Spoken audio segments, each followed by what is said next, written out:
अगर बाबा साहब भीमराव अंबेडकर का अगर सबसे बड़ा कोई अनुयायी है तो वह है ब्राह्मण समाज, वह है सवर्ण समाज। यूजीसी को कानून को लेकर एक बहुत बड़ा विरोध चल रहा है, उस पर क्या कहना चाहेंगे? और आज जो सुप्रीम कोर्ट का जजमेंट है उस पर क्या कहना चाहेंगे?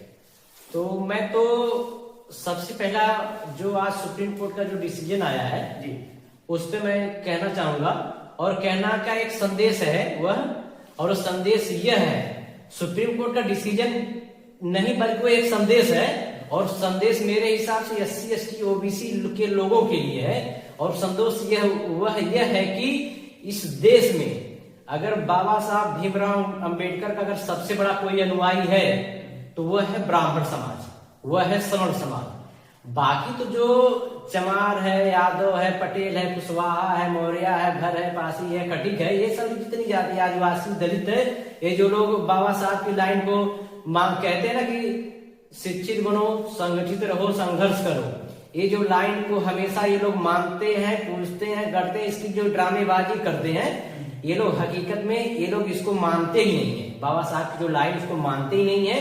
ये लोग बाबा साहब के अनुयायी नहीं है, बल्कि ये सब ड्रामेबाज, नखरेबाज है, ये सब बकवास बाजी करते हैं। इस देश में सबसे बड़ा अगर कोई अनुयायी है बाबा साहब भीमराव अम्बेडकर का तो वो है ब्राह्मण समाज, जो दिखा दिया कि शिक्षित बनो, संगठित रह के संघर्ष करो तो कुछ भी किया जा सकता है। वो संख्या मायने नहीं रह सकती कि आप कितने परसेंट है वो देश में।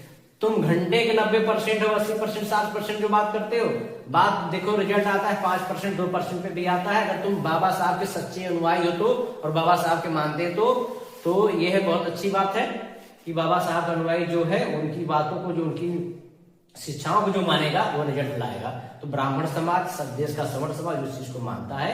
तो इसमें क्या कहना चाहेंगे? बाकी जो अन्य समाज SC ST OBC जो है वो अम्बेडकर जी को नहीं मानता है।